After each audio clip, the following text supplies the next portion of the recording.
नमस्कार, modern history के इस सीरीज़ में आपका स्वागत है। पिछले क्लास में हमने ब्रिटिश विजय के समय भारत की स्थिति की शुरुआत की थी और स्वायत्त क्षेत्रीय राज्य के उदय और उत्तराधिकारी राज्य जिसमें बंगाल, हैदराबाद और अवध शामिल है के बारे में पढ़ लिया था। और आज की क्लास में हम स्वतंत्र राज्य जिसमें राजपूत राज्य, मैसूर और केरल शामिल है के बारे में पढ़ेंगे।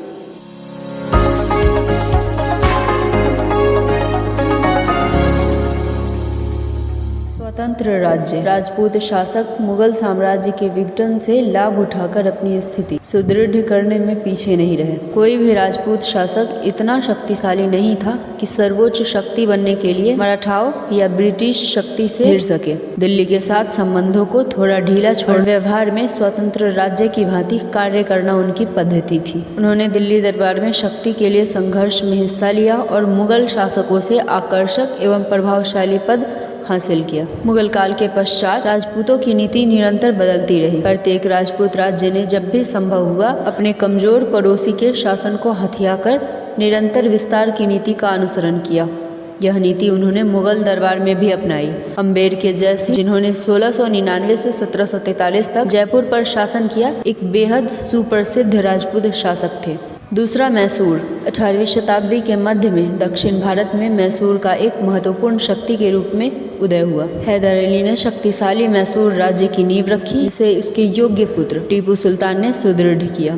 यद्यपि हैदर अली मैसूर सेना में मात्र एक कनिष्ठ अधिकारी था, धीरे धीरे वो एक कुशल एवं कुशाग्र सेनापति के रूप में उभरा। उसकी बेहद उल्लेखनीय उपलब्धि यह थी कि उसने इस बात को महसूस कर लिया था कि केवल एक आधुनिक सेना ही शक्तिशाली राज्य का आधार हो सकती है। परिणाम स्वरूप उसने शास्त्रागार स्थापित करने और पश्चिमी तर्ज पर सैनिकों को प्रशिक्षित करने के लिए एक फ्रांसीसी विशेषज्ञ को नियुक्त किया। जल्द ही वह 1761 में मैसूर सिंहासन के पीछे की वास्तविक शक्ति मंत्री नंजाराज को उखाड़ फेंकने में सफल हो गया। मैसूर राज्य की सीमाएं तब तक कनाड़ा एवं मालाबार के समृद्ध तटीय क्षेत्रों को शामिल करते हुए विस्तारित की जा चुकी थी। हैदर अली एक सच्चा विस्तारवादी को क्षेत्र में अन्य शक्तियों मराठा, हैदराबाद और अंग्रेजों से भी भिड़ना पड़ा। 1769 में मद्रास के निकट हैदर अली ने अंग्रेजों को करारी शिकस्त दी। 1782 में उसकी मृत्यु के पश्चात उसका पुत्र टीपू सुल्तान ने अपने पिता की नीतियों को आगे बढ़ाया। तीसरा, केरल। 3 राज्यों कोचीन, त्रावणकोर और कालीकट ने एक साथ मिलकर वर्तमान केरल राज्य का निर्माण किया। बड़ी संख्या में मुखियाओं एवं राजाओं के क्षेत्रों को 1763 तक इन राज्यों में शामिल कर लिया गया था। लेकिन मैसूर का विस्तार केरल के अस्थायित्व के लिए विध्वंसक सिद्ध हुआ। हैदर अली ने केरल पर 1766 में आक्रमण किया और मालाबार एवं कालीकट को मैसूर में मिला लिया। त्रावणकोर सुदूर दक्षिणी राज्य और तब तक बेहद महत्वपूर्ण राज्य हो गया को छोड़ दिया गया।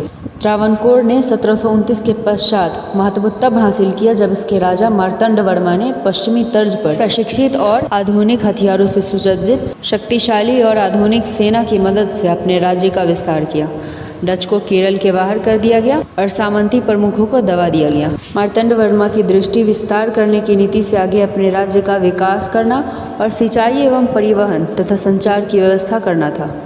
इसके उत्तराधिकारी राम वर्मा, जो बेहद सृजनात्मक एवं विद्वान था, ने पश्चिमी ज्ञान को शामिल किया एवं त्रिवेंद्रम राजधानी को ज्ञान एवं कला का केंद्र बनाया।